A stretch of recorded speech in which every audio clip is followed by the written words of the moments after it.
Good afternoon, good evening, wherever you are joining us from. We want to warmly welcome you to Creativity from Vienna to the World. And I am joined today by my wonderful event co-organizer, Dr. Julia Seklene, who is there on the sidelines. And we are very honored to have as our keynote speaker today, one of our keynotes, Dr. Elana Shapira, joining us from Vienna. A little bit about the project in general. So this is a multi-platform online symposium exhibition that is dedicated to transatlantic Austrian-American artistic cross-currents in pedagogy and design. And I hope that you will check out some of our podcasts, our blog posts, and the online exhibition. And I would especially like to give a warm thanks to our program assistants, Valeria, Veronica, Jana, whom I will also acknowledge in the chat. And without further ado, I'd like to acknowledge and introduce our wonderful keynote, Elana. And I hope you'll continue joining us over the period of weeks for the entire symposium. So Elana Shapira is a cultural and art historian. She lectures at the University of Vienna, at the Central European University, and at the University of Applied Arts in Vienna. In her current research, she focuses on the life and work of women artists and architects in Austria and beyond. She has organized many international symposiums and workshops on the subject of women designers and architects, émigrés and cultural transfers, and Jews and cultural identity in Central European modernism. I'm sure you're familiar with some of her publications, such as Design Dialogue from 2018, which she edited, Designing Transformation from 2021, and also the anthology with Daniela Finzi, Freud and the Émigré. Her upcoming symposium, It Hurts, Violence Against Women in Art and Society, will take place at the Freud Museum in Vienna at the end of the month. Her forthcoming anthology, co-edited with Ann-Kathrin Rosberg, is called Gestalterinnen, Frauen, Design und Gesellschaft im Wien der Zwischenkriegszeit, which we are all very excited to see. So without further ado, I'm going to pass the mic over to Elana. Thank you so much for joining us. Thank you very much, Megan, also for the kind introduction and for inviting me to give a talk today. Thank you also to Julia and to Jana. Thank you, Julia and Jana, for their support and also the cooperation. I'm going to present today a work in process, because I have been working on different artists, women artists and men artists, in the subject of Orientalism in Vienna in the interwar period. It's not my main focus of research, but it's something that I've collected during the years materials for. And Vally Wieselthier, I find very especially interesting in this subject because of her background in Vienna. So she was a modernist designer artist born in Vienna, the last decade of the 19th century, and she enjoyed a very successful career in Vienna in the interwar period. And then she decided at the end of the 1920s to move to New York. Now, both in Vienna and in New York, she encountered the phenomenon of Orientalism in the media and the arts. What does it mean, Orientalism, in relation to what she encountered? It was basically figural imagery, a figural language. Everybody knows classical images like the Salome and Lubit figures of the Femme Fatale. And I think she worked with it both with the awareness that it's part of a dominating language that was further meant to somehow figure or establish power structures between the West and the East. I think she was aware of it, very much aware of it. But at the same time, she used the language in order to come to terms with her own position as an independent, successful woman artist in the avant-garde scene, both in Vienna and New York. Now, the two images that I really want to work with today that were very much popular, both in Vienna and in the United States, was the Oriental woman who was carrying a water jar or pitcher on her shoulder, and the Oriental woman dancer, Salome, and lyrics at times that were mixed together. Before I start, I want to just give you a bit of a background of Vally, Wieselthier, and how she established herself in the Vienna scene. She was very much self-aware, something that was really rare at the time for women artists. She was a daughter of a well-to-do bourgeoisie Jewish family. She was a very professional, very competitive professional swimmer. She went to the women's art school in Vienna for 2 years, continued with the Kunstgewerbeschule, not very unlikely other women at the time, also from a certain bourgeoisie Jewish background.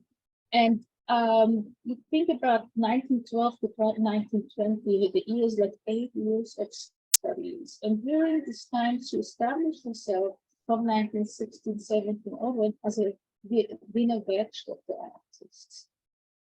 In the Wiener Werkstätte artist, she got really the recognition of Joseph Hoffmann, one of the founders of the Wiener Werkstätte and the leading director at this time of the Wiener Werkstätte.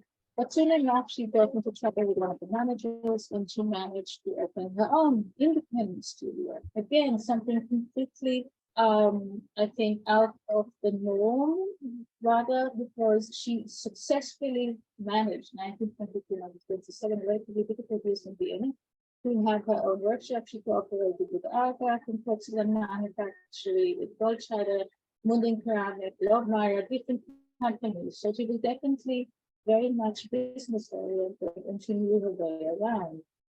What granted her the international recognition was her works presented within the framework of the Austrian Werkbund and the Wiener Werkstätte in the Paris Exposition Internationale de Art Décoratif in Paris. 1927-1928, she returns to the Wiener Werkstätte in a leading position after she has sold her workshops there. End of 1928, she immigrates to the United States. She immigrates, she travels for an exhibition, specific exhibition. She has her own exhibition in New York, and she establishes herself in New York. 1931, she returns to Vienna just for a visit and being received as a celebrity. And then 1933, she moves to Chicago, but she moves between the 7 different cities in America. She definitely has her own networks both in Vienna and in New York. In New York, it's part of the avant-garde and the immigrant network. So when we speak about her co-founding of contemporary art, it's part of the Austrian and German immigrant designers that were there. So the question arises, when it comes to the Oriental language, the language Orientalism that she developed, what were her sources, or what were the ideas that were, I think, circulating in Vienna at the time? So Orientalism, from the very beginning, if you think about Gustav Klimt and the leading secessionist artists, was not necessarily differentiated between Near East and Far East. And you could see here an early photo, or not surviving work of hers, how she reworks the idea of the collective, of the dreams of a woman, of a fantasy, the reference to the erotic. Of course, the slanted eyes are good. I think about the idea of, is it a kind of a self-orientalization? Is it just her looking at another Oriental woman? What for sure is that at the time, 1917 is also part of the scene. There are other artists like Richard Peschner at the time, who also works with specifically erotic dreams. And this is from his visions, his illustration to a French author, Visions from the East, and it was well received. But we have parallel to it other works, woman artists, yeah, from the Wiener Werkstätte, who reworked ideas of women in the Oriental environment. And I think it has to be asked, was there a kind of a differentiation? Because I bring here a kind of, I would say, a inspiration, classical inspiration from British John Friedrich Lewis and the work of Annie Schroeder that was part of the Leben einer Dame, a work that was aimed to promote the consumption interests of women, specifically in purchasing Wiener Werkstätte objects. The question arises, did it develop within this period a kind of a gender perspective? Women look differently at the Orientalism than men. Was there a kind of reclamation, a kind of authority, a kind of a, like, I'm not the one to be subjected to men, I could also play the Orientalist power structure, play a role in it.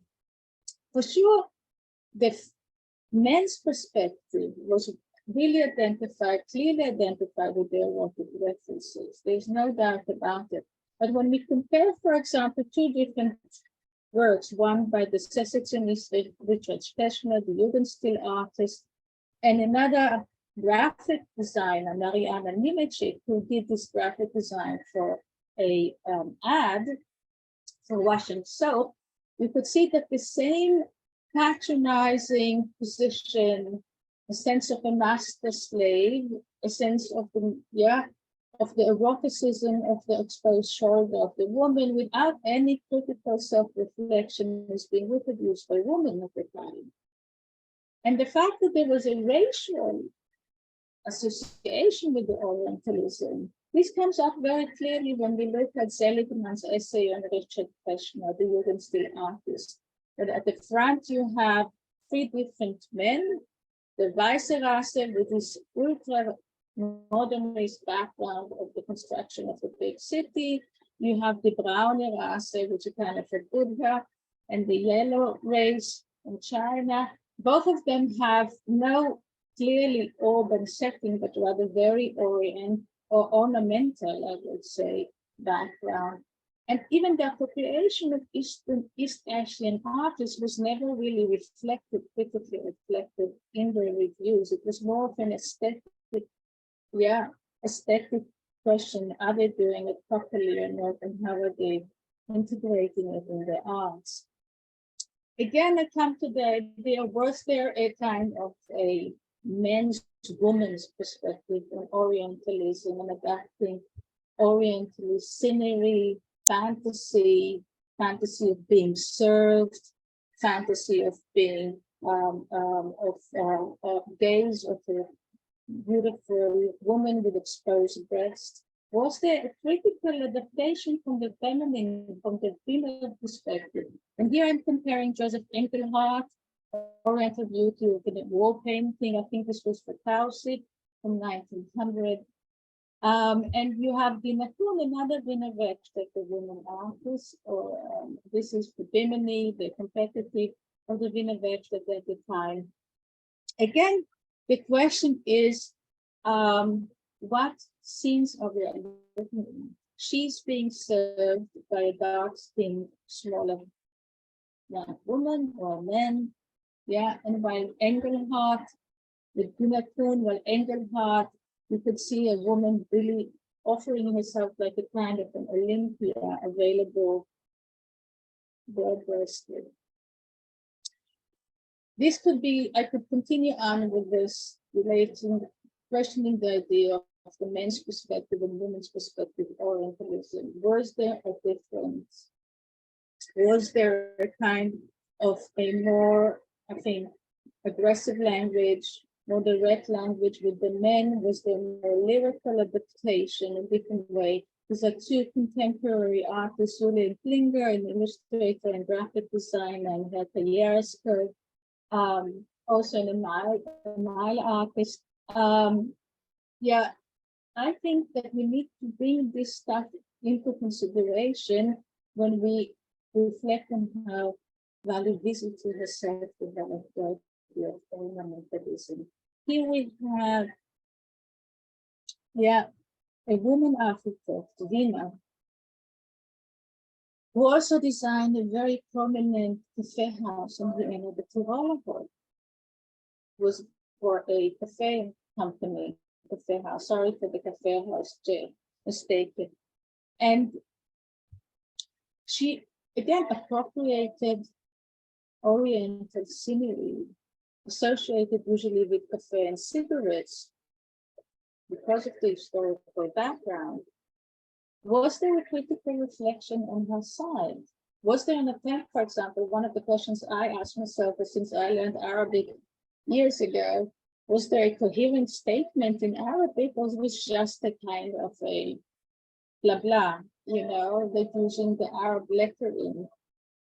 This is something that is very critical for the discussion when we confront adaptation of Orientalism. This is another focus. It was very well received in the newspaper. For sure, there was a direct relation between Orientalism and commercialism in Vienna. This has been throughout. You could see it time and again in ads, but you could also see it in the Wiener Werkstätte production. You could see it in different ways, referring to Chinese figures or people with slanted eyes.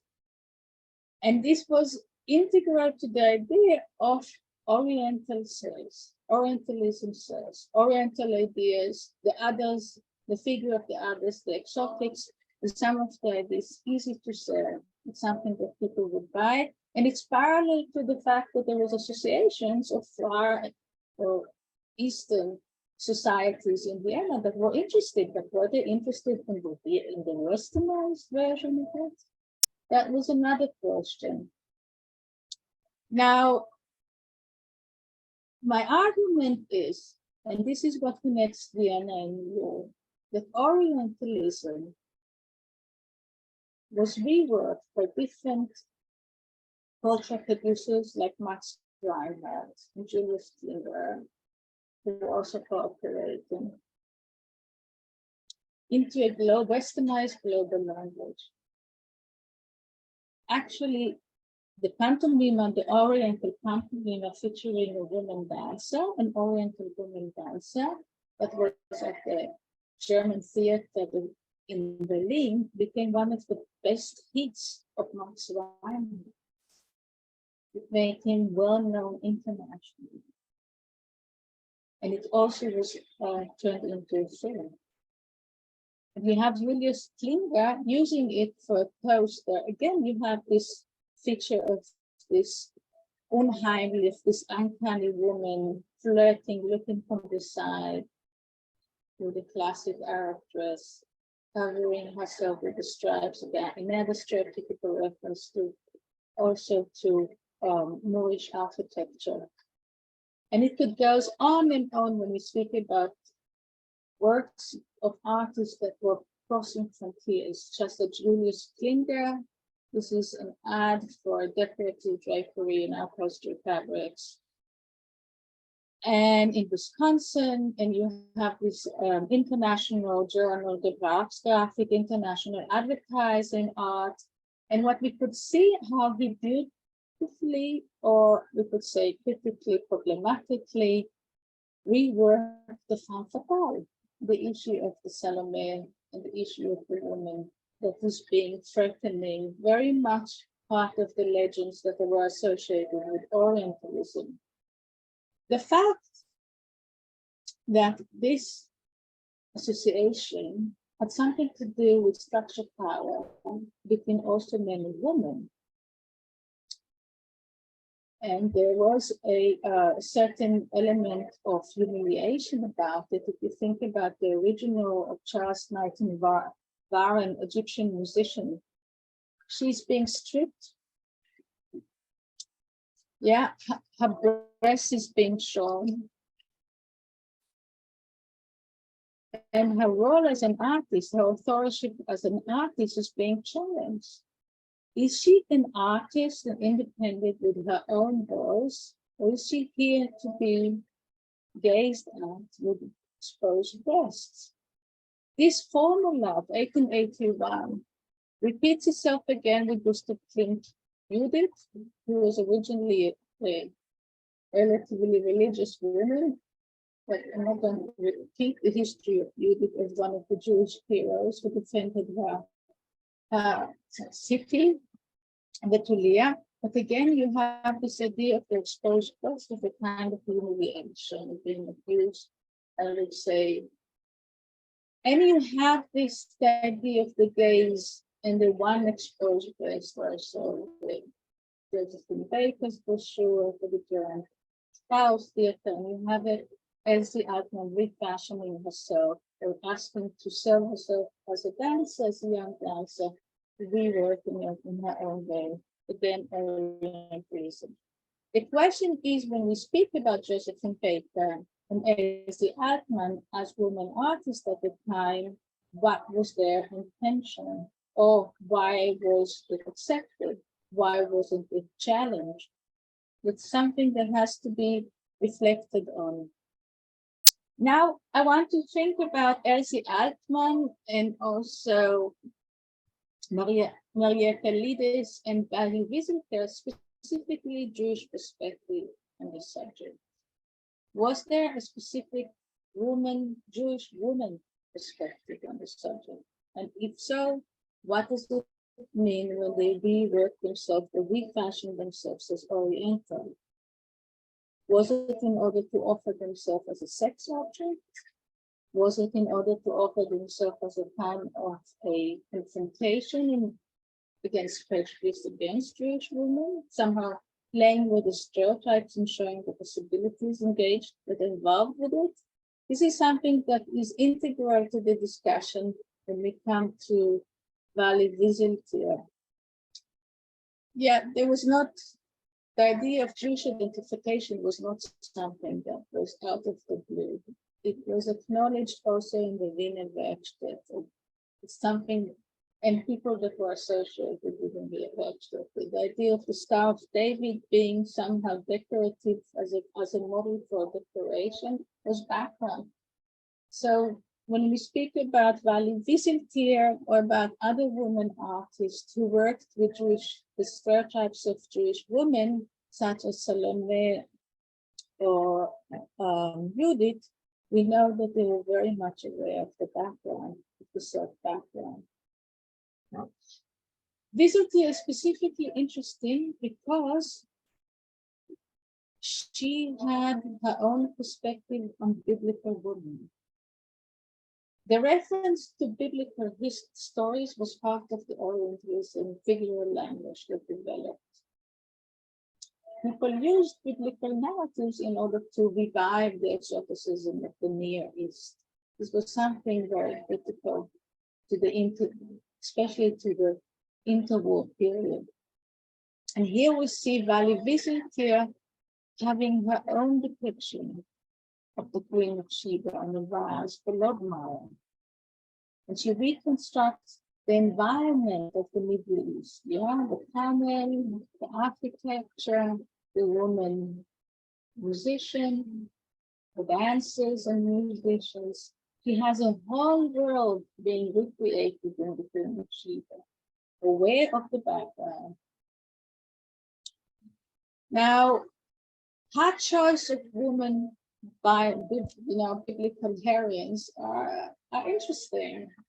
She has Lilith later on.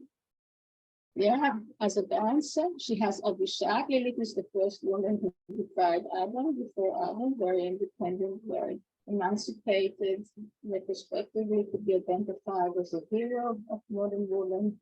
Abishag was the young woman who was chosen to comfort King David, in his old age before he died. And here we have two versions, 1919 and 1924. Both of them, as you see, have this almost like this prostitute element of exposing the shoulder and the breasts, or being hardly dressed, very provocatively showing her some kind of humiliation. And then you have what has been identified as Potiphar, that a woman who flirted with Joseph, and you could see a different photograph to the one that is more aggressively woman asking Joseph the prince, an Egyptian running after him. She's the young girl flirting. It's like a different reading of the story, of the biblical narrative. Now, when it comes to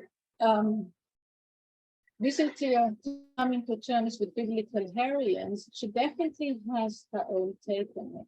It's not the classical story. She refers to their emotional exposure, if you think about the time of how their clothing, her dress originally is being deteriorated. She's shy. She refers to her emotional. This is like emotions in art history, the kind of a sense of shyness. She builds a whole psychological take on it. A bit different from Sherman, Sidney Sherman, the American feminist artist who reconstructed the story of Judith and Holofernes years later. But at the same time, I would say what they share between them is a confrontation with the stereotype of the woman that is available. Is she available, but could we reflect about her own as a subject, as a victim, as a woman who is entering a situation which she didn't want to enter, or she's forced to, or a woman that is aggressive? How aggressive is she? These are questions of allowing the object of attraction, the sexual object, to have their own emotional, independent emotional identification. This is something very critical. And here is another later from her New York period of Wieselthier of Shulamit, the love of King Solomon and the Song of Songs. You have her more of an Etruscan figure and an artist, with her own musical instruments. In many ways, I think this working of this Oriental themes from the perspective of a woman searching for role models in history, and role models she could identify and project her own emotions onto, these are critical for Wieselthier remaking Orientalism as a kind of negotiations for her to position herself as a serious woman artist, both in the avant-garde scene in Vienna and in New York. Now, I promised to refer to two Oriental figures. One is the woman carrying a water bottle or pitcher on her shoulder.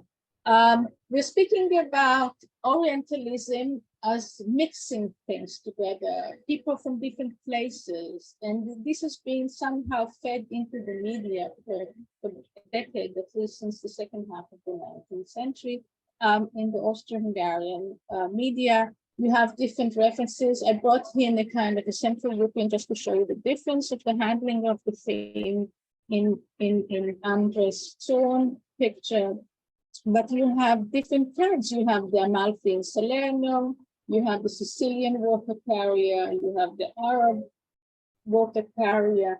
These are sources that somehow blend together and became, I think, a reference, a visual reference, a visual language, visual reference for many Wiener Werkstätte, the woman artists in the Interwar, partly because it was very popular, as we could see here from this Allenby Palestine film that was kind of popular in the film industry, but partly it was their specific take on it in different ways. Susie Singer, I assume, but this I have to still work through. This is in my chronology of how this image developed by Wiener Werkstätte, the woman artist. I assume that she started with it, and she had several very daring images. Wieselthier picked it up. You have the jar on her head, you have the jar next to her.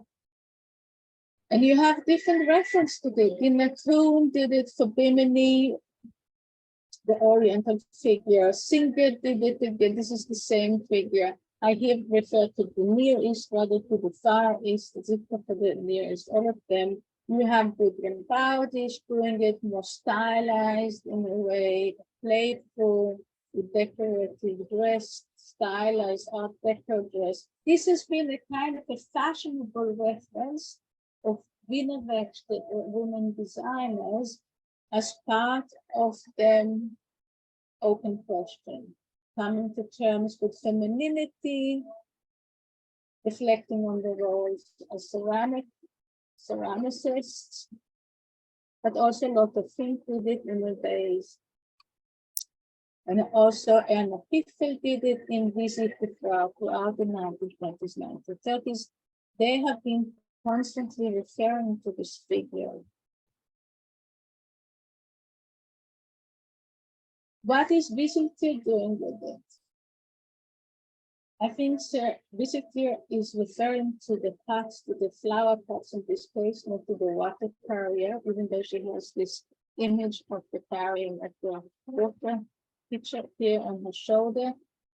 I think she does it as a kind to show her omnipotence as a ceramicist. She doesn't have one, she has three. She's like a jongleur in a circus, she's playing with it. She has the makeup of a performance artist. She uses it as an act, kind of an attribute of part of her act. If this is a self-portrait of hers, she doesn't have one. She's not crying water anywhere. It's her parts and she's playing with them, very much self-aware.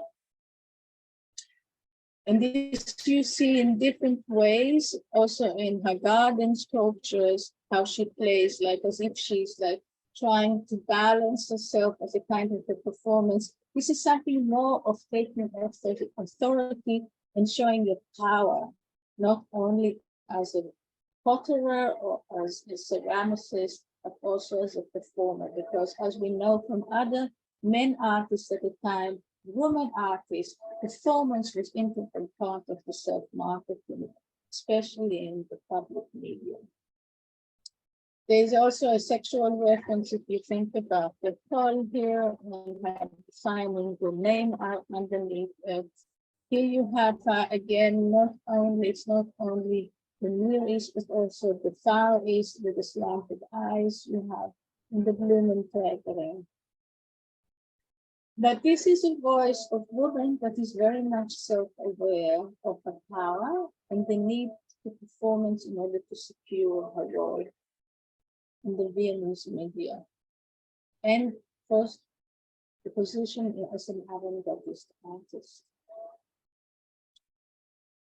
And we could see the difference between this orientalized, self-orientalization of a woman artist, but in order to claim her, I would say, authorship, as a performer and as a brilliant ceramicist with omnipotence. And you could see how she was depicted by Felix Albert Plater, contemporary artist, very male-oriented, very concentrated, white-dressed. She could play very much like Josephine Baker in her art in Paris at the time, between the super stereotypical Orientalist self-identification and the more westernized dressed image of a woman artist. Now I come back to the idea of the woman swimmer who adapts the dancer as one of the main protagonists, her most favorite protagonist of the dancer, as a kind of the most attractive woman at the time. This is her in a Vally Wieselthier pictured in an article in 1913, where she's showing off about her winning competitions in swimming. Now, thinking about Orientalism and how it first came up, or not first, how it came up early in her work in the 1920s, it's directly connected to the chain women. If you think about her hands tied here. And this is portrait and advertisement at the same time. And this person is, do I want to be tied to a man? Do I want to be tied? And this has come up with the Prosper and Martha Hirsch from 1909 with her hands tied. It comes up with other figures, more mythological from 1920, fashionable in the hands of Vally Wieselthier. And I bring in a citation from a play that was actually censored when it first came out, that was performed in 1911, called Ware, Commodities. Yeah, the actress Hansi Roth, who was the protagonist in the play, in a monologue, there's a quote where she says, "Of course I was mean, of course I threw myself away, of course I let myself be bored. They are right when they trample on me and have made myself into a commodity." When we think about the idea of women as commodities of art, of being commodified in order to be presented in contemporary art at the time, this is a kind of a confrontation with the stereotypical approach towards women, that they could only be available in the exhibition as a commodity of beautiful commodity. I must not complain that they throw me away. What were they looking for in me? Me? No, my body, my apartment, my cognac, my divan, my few cards, wretched gang. I think there was a lot of feminist writings in the 1900s speaking about women and how they were delivered completely ignorant to marriage. Nobody told them about the clarified sexual, how it works. Nobody allowed them the possibility to come not virgin into the marriage process, because it was completely, I would say, taboo at the time. These ideas, there are different, many. Jerusalem, Betty Foote, at the time, Betty Chris, all of them wrote about the idea of sexuality. And one of the things I have recently addressed was the idea of women and sexuality, about how it was, I think, it was completely, how do you say, sanctioned. Women were not supposed to speak about sexuality. Women were not supposed to refer. They were not supposed to be exposed to sexual scenes in art. They were completely protected. And Wieselthier, I think, even in the 1920s, when it's a bit more available and there were other women were writing about their own sexual experiences, she still confronts a lot with prejudice. This comes out with writings of people like Fritz Warendorfer and others who met her in New York and other places, how they couldn't handle her way of exposing herself in public and her showing of her sexual desires. In New York, like in Vienna, Salome was very popular. We have Henry Robert from 1909, figure of Salome, different versions. You also had other representations of Orientalism, especially in connection with the French fashion designer Paul Perrault, and his harem trousers, and his beautiful also events in Paris and in New York. And you have the idea of the flirtation that is related to the dancing figure that is already shown in other earlier sculptures by ceramic figures by Wieselthier, the exposed shoulder. Here you have it with Julius Klinger and Orientalism, this availability, the sexual availability. And you also have the, as I said, I referred to before, the breast exposure of the breast in different ways. What makes Wieselthier different than Klinger is that she was also inspired by modern dance performance at the time. She refers to, in her dressing of her dancer, to, for example, Bodenwieser, a very prominent avant-gardist women artist, dancer at the time. So she has this kind of a feminist perspective of it. It's erotic, but it's not so erotic, it's also threatening. Now, women dance has served the Wiener Werkstätte for years as a kind of a campaign for marketing.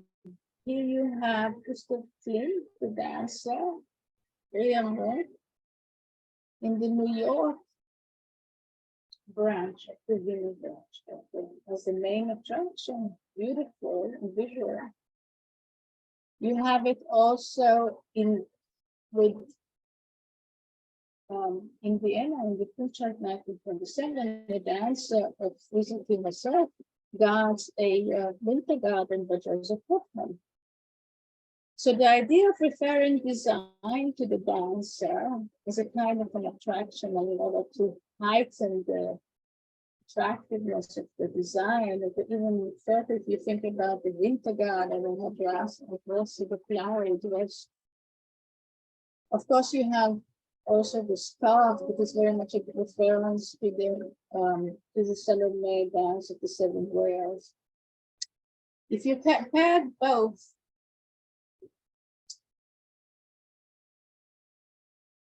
Flint's picture in New York, and then later on in 1927, Wieselthier's guarding of the Hoffman's Wintergarten, you could see how the dancer, no doubt, said commercialism using the Oriental dancer. Orientalism, as I said before, was very perfectly selling. Here's another reference for how Hoffman replaced Klimt as an attraction in his works with the works of Wieselthier from 1930 in the tea room. It's more stylized, the short African life, but she has Oriental lines. When it comes to New York, you have the same fantasies. Women dressed in kimono, which is Hassan in Canada. And you have this Western, Eastern kind of a reference. So women pretending to be an Eastern woman in Orientalization, a part of a fashion event. Was it done from the perspective of the men in order to make her more availability? So her more available? And Vally Wieselthier also worked with the Canada, also in order to show back to the reference of the women carrying the water on her head. Partly dancing, partly carrying. So she's mixing both together here.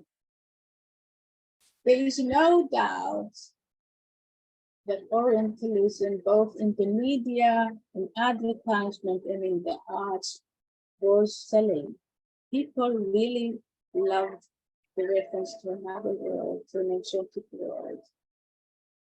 Even if it was selling, like in this ads for cigarettes, Fatima, yeah, and you have this woman smiling, tempting.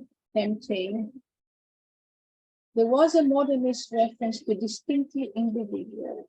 So this ad was addressed to modern women in New York or in America, showing another woman, the other, selling them the possibility to smoke and feeling distinctively individual. It's a very modernist value.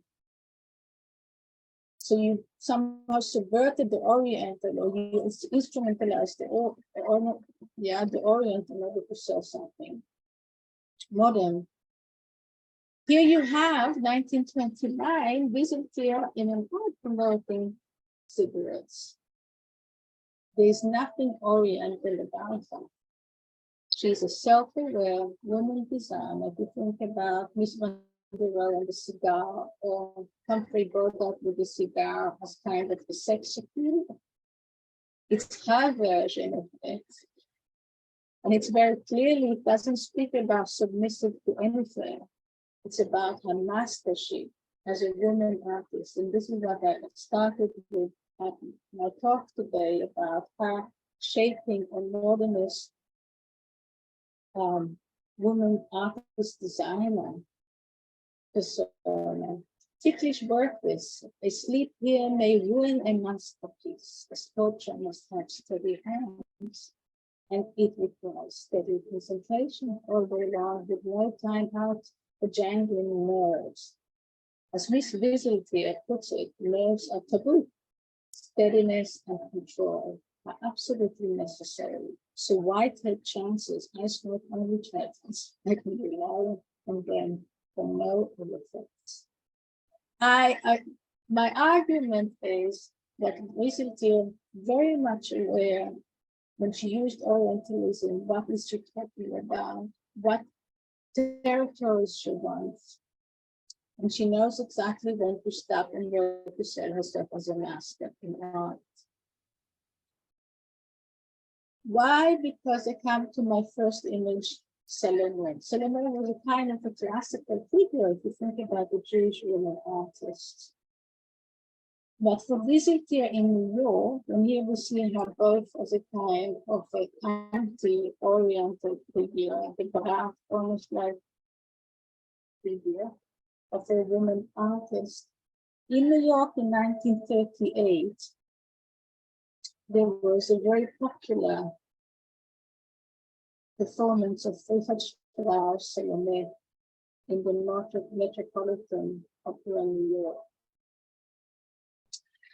It was by Marjorie Lawrence. The first performance, 1907, was a disaster, and it closed up a few days. It was scandalous, and even Morgan said with famous art page and says it's too offensive. 1934 it came back, but the woman didn't have a strong voice enough, so they wanted a real woman artist. It was the first time in 1938 that they acknowledged that Salome cannot be being performed by any other woman. It needs a real woman artist, a real soprano to play it out. It was an acknowledgement of women, not just for the good looks, but women with a good voice, women artists. It has something to do with it.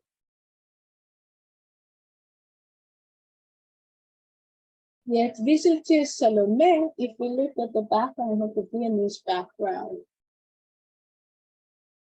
the Wieselthier Salome from 1938 definitely refers to the Viennese background. You see the Salome in ads, for wheat, for moving hair, on the covers.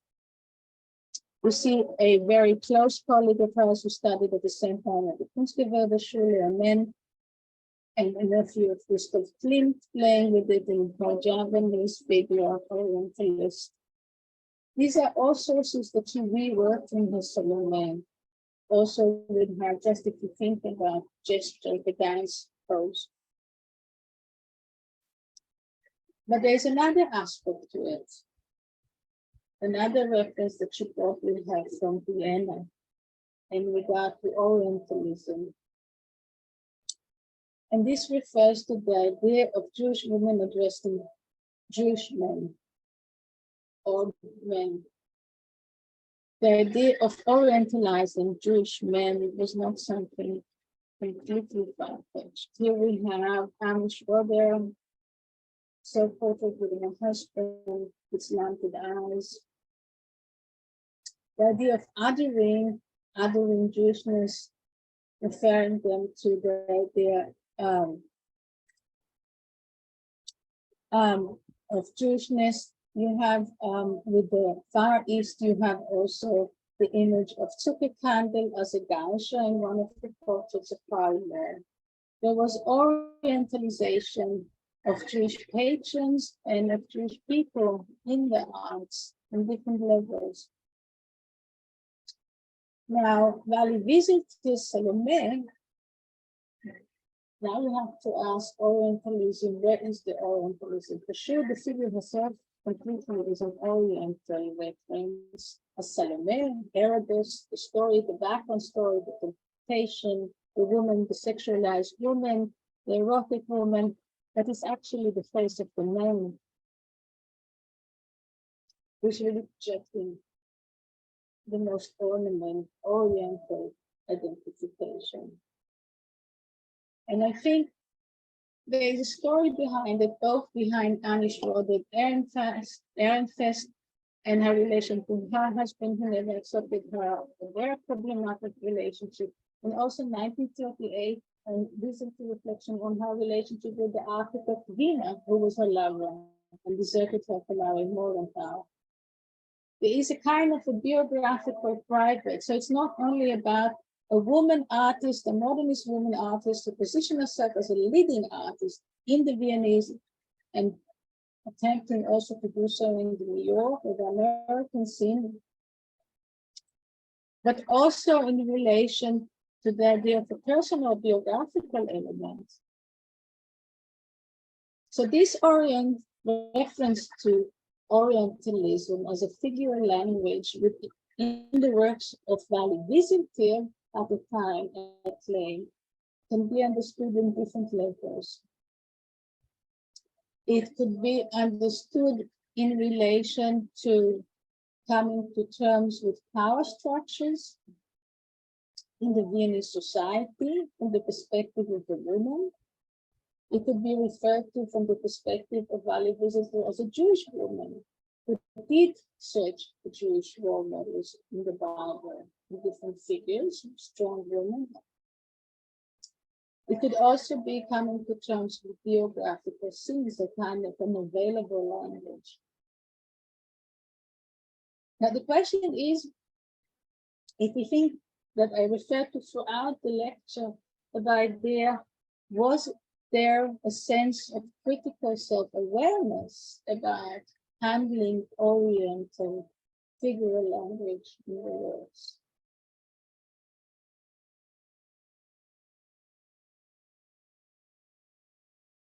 I don't have a complete answer. I think there was an instrumentalization of Orientalism within power standards in Vienna, in the avant-garde scene, and women were playing the same game as men.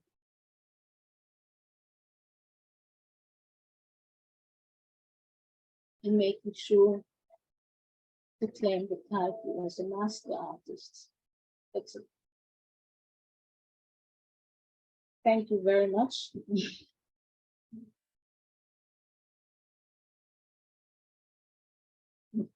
Elana, thank you so much for this riveting lecture and presentation. You covered so much material, so many little seen images, and little discussed artists, from Marietta Lidis to an image I'd never seen of Wieselthier from the Galerie Saint-Étienne. Staggering connections.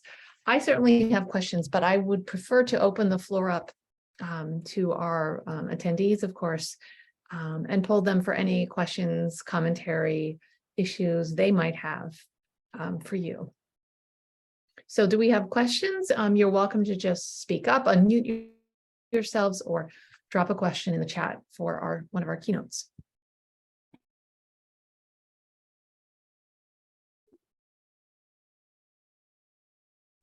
Julia, please go ahead.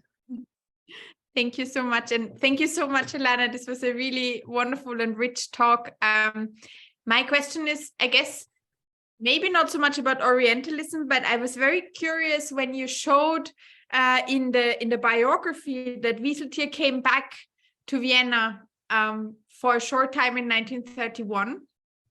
And you've spoken about sort of how she used this Viennese identity, or how this Viennese identity was visible in New York. And I was wondering if you look at it from the other direction, how was Wieselthier perceived as someone who was successful in the United States? So looking at the transatlantic connection from the other way, and seeing how that maybe shaped her perception in Vienna, if at all. I think there were dreams in Vienna, especially after World War I, about the rich American hunter that was saved, that was sent money. There was this Gatsby dream of going to America and having this great success and achieving fame and money. This was something that was really appreciated in the American media and also in literature at the time. So the idea of her coming after having succeeded and having her own shows in America would have been tremendously impressive for everyone who wanted to leave Vienna at the time. When you're speaking, 1929 is the stock market crash. The financial situation is very difficult. This is 1931, so it's afterwards. but still the situation is pretty bad at the time. And I mean, you have 1932, you have Maria Hoda, the unemployed, and the question of immigration comes back. So to encounter a woman that did succeed, that did immigrate to America, did succeed, did make her own way there, this must have been completely appreciated as a role model. Now in New York, her way of integration into the New York scene was definitely through the immigrant scenes. It was Fritz Warendorfer who managed to find her the first place to stay in. It was other German and Austrians that she worked with in the beginning. Even her partner, Vienna, was originally from Germany. So there was a very lively, I think, close network of immigrants in New York. And she was appreciated to a certain degree, but she was also identified as an eccentrist in New York. And this comes up with different witnesses. So the class of this woman, like if you think you compare her, for example, with Jacqueline Broad in London, she was championing the Viennese modernist art, and she was identified as this Central European talented designer. New York, Wieselthier had such a strong character and charisma that witnesses, right by her students or so, referred to her unique experiences, unique appearance, provocations, a lot of provocations also with her students.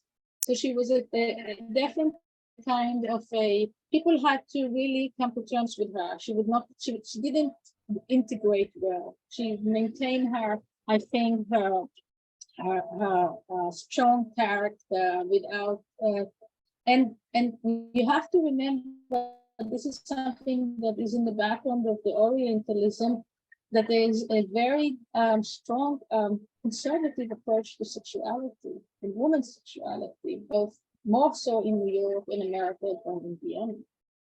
So whatever she disclosed herself, and she went like more exposed with her dresses or so, it would have was definitely a provocation.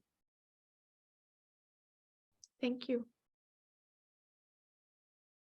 Wieselthier's time in New York is certainly fascinating, and I totally agree with Elana. She was certainly a force of nature, and her personality was something to be reckoned with, which comes through very clearly in the primary sources, I think. The floor is open to further questions, comments, discussion items. Christian, please go ahead. Thank you.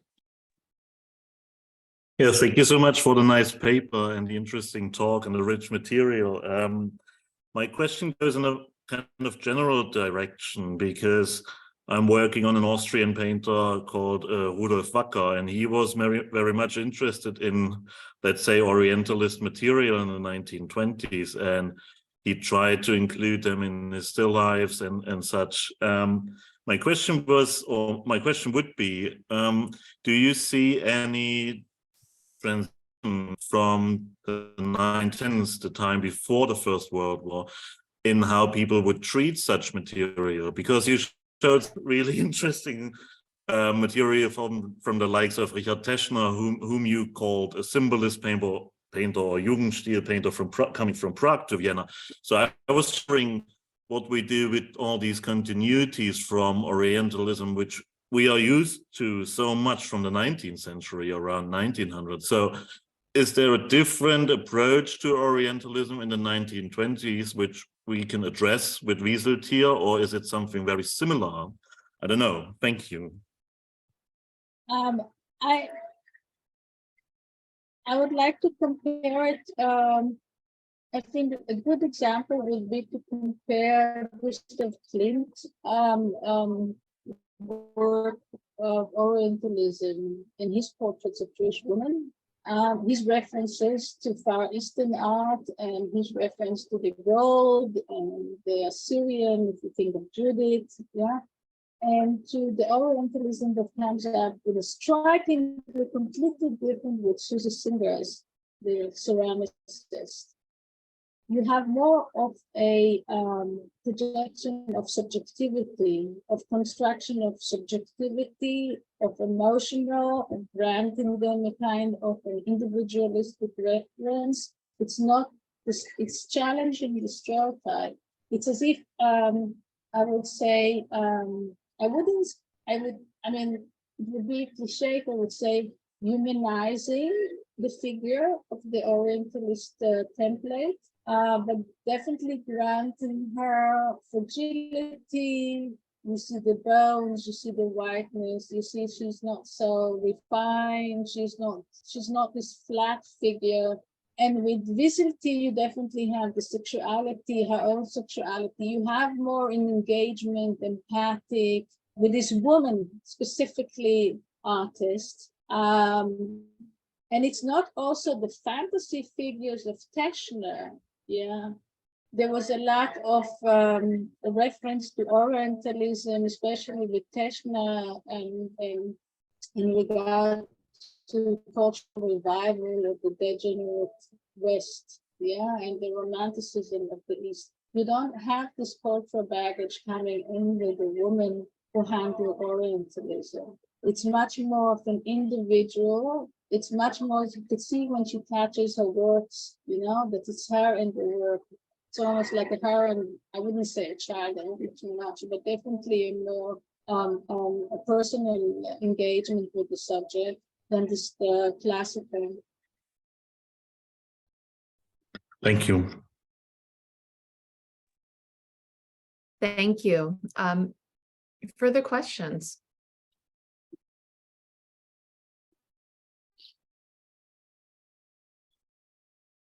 Samuel? Van, yeah? Yeah, hi. My name is Wanda Bubrisky, and I am so sorry to come in so late there was a problem with the understanding the timing of the presentations, and those of us on the East Coast of the United States thought it was 1 o'clock, and so apologies for missing it. But I wanted to just say hi to everybody, but I also wanted to just, since I missed the whole program, or the tail end, you know, until the tail end, you may have addressed this, but it corresponds or follows up on Christian's question just now about this concept of Orientalism. And obviously there's sort of a decorativeness to it, and it's an appropriating, you know, kind of just a visual thing. But on and the little I know about Wieselthier, and it's really from Megan and her scholarly work that I've been reading, I think Wieselthier was a badass, as we would say, and you know, like to kind of provoke on a cultural, social level. And I just wondered if in this is now the 20s, but I just wonder if in that sort of provocation, a correspondence to the Oriental would definitely be the, you know, that there's a more political undercurrent to it, because if you're seeing the rise of fascism and the Teutonic ideal and so forth, to bring in something, a whole different Orientalism, you know, would contradict that and would undermine that. Do you think there's any possibility, especially later in the 20s after the putsch of 1923, and so that there was, and we know fascism has a long history. Yeah, you will be surprised to learn how many references you had in the Nazi period in Vienna to Salome. Salome, to the figure, the dancer, the temptress, the Oriental dancer, Salome. You'll be surprised. As a positive, as the temptress, they didn't have, fascism did not have any problems with standard constructions of the other, of the Oriental persona as the other. They would have been horrified if the Salome would have a Jewish name like Cohen. This would have made the Oriental something more of a cultural fight and a threat, because they wouldn't have had one to see this Oriental being represented all the way also with Fatima, with the concrete Fatima. But the stereotypical handling of the figure of the Oriental figure as the other, as the exotic figure, they loved it. They had no problems with it. So the template, the Orientalist template, as a template without any personal individual references, was fine. It was it also in the fascist period, it was easy. They didn't have to, as long as it wasn't individualized, as long as there was no a complete confrontation with the concrete, let's say, an individual Lebanese woman with the name of Salome, was only a stereotype, an abstract figure. It was easier for them to digest in the fascist and the National Socialist period. What is difficult was more of the real situations of colonialism that you could have played with the Jews, with the Galician Jews, with the Czechs in different ways that were referred to as the Abba in the Viennese society. So concrete situations, historical situations that could have been interpreted through this power structure and social relations that appear resurface in the Orientalism theory, they would have had problems with. But the exotic reference to the woman beauty, no. Thank you, Wanda. Thank you. Further questions? I think Samuel Albert. Please, Samuel, go ahead. No, I did not have a question. Sorry, I unfortunately, like Wanda, missed most of the talk and don't really feel capable of making a comment. I'm sorry. Okay. Not a problem.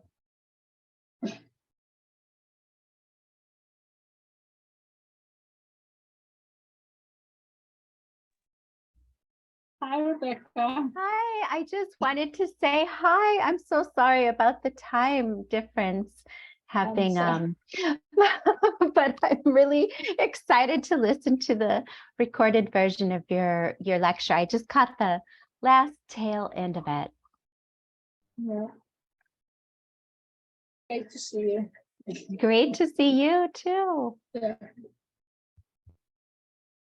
I'm sure it's going to tie into a lot more questions as the series continues too.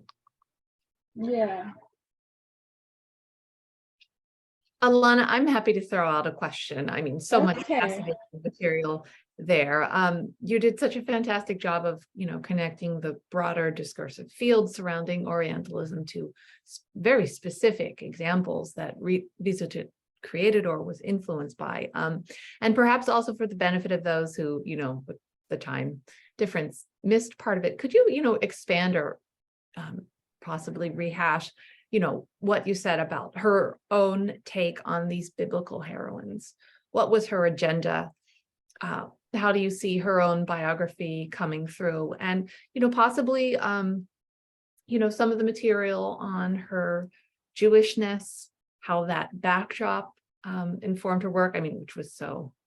I wanted actually, before I answer, I want to, as far as I know, but maybe Anne has a different perspective on it.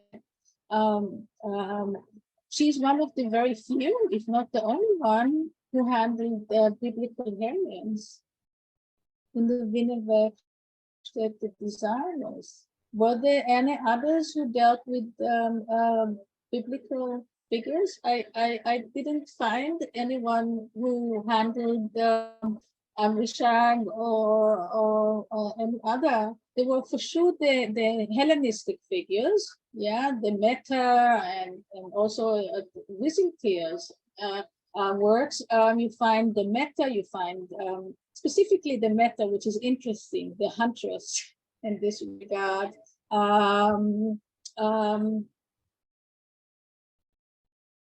or the goddess of country.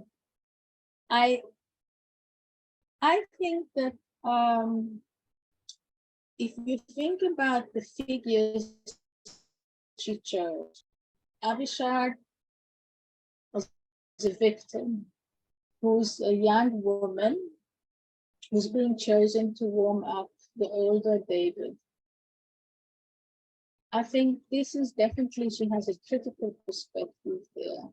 Not perhaps in the earlier version when she shows her being stripped, like showing her shoulder and exposing herself and flirting, but definitely with the younger version when she's shy and feels a bit beklemd, they say, like held back and not.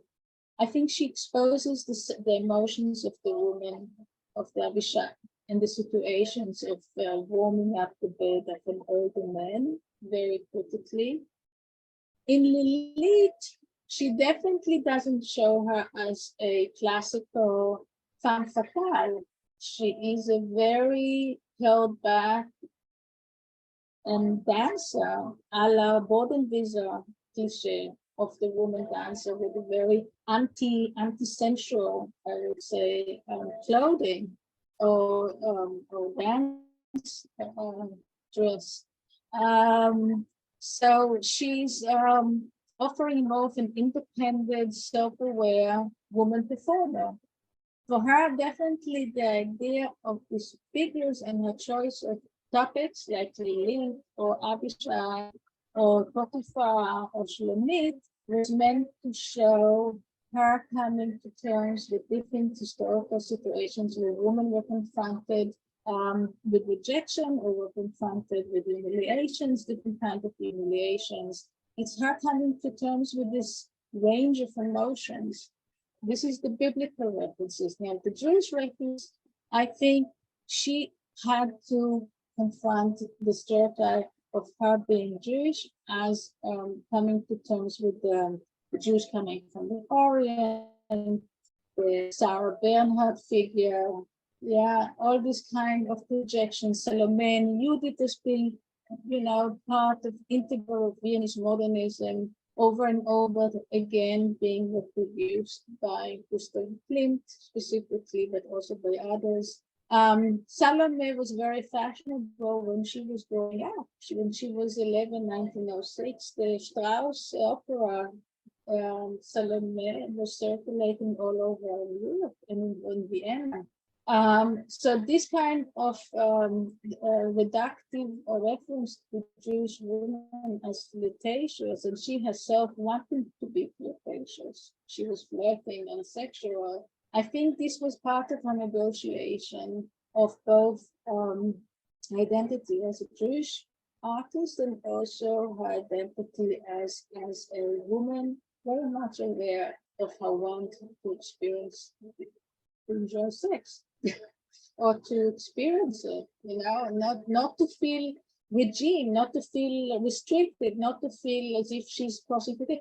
And there's also, of course, if you think about Salome and how her sexuality led to the victimization of the Christian saints, the idea of thinking about a woman who wants to enjoy this love life and her and the threats that what's about masturbation, blindness, a woman, and different kinds of stereotyping of women who really want to be part of the encounters of the sexual encounter. So in many ways, I think that she referred to the woman, to the biblical woman, and also a choice of handling of different women, I would say, from the social scene as part of her negotiating of her identities as a woman, as a Jewish woman, and as without losing face, without losing her control as a master artist, as a master. As a woman that is really above things or authorships. It's very interesting also to read how Warendorfer reacted to her when in New York.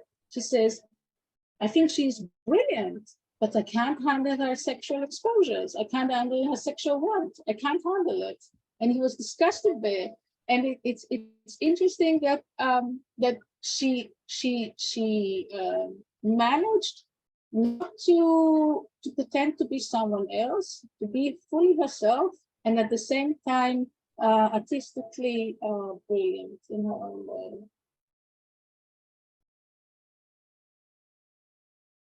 Thank you. Let's see. So do we have, I think we have time for one more question if anybody else wanted to throw out a question, but we're going to be wrapping up soon.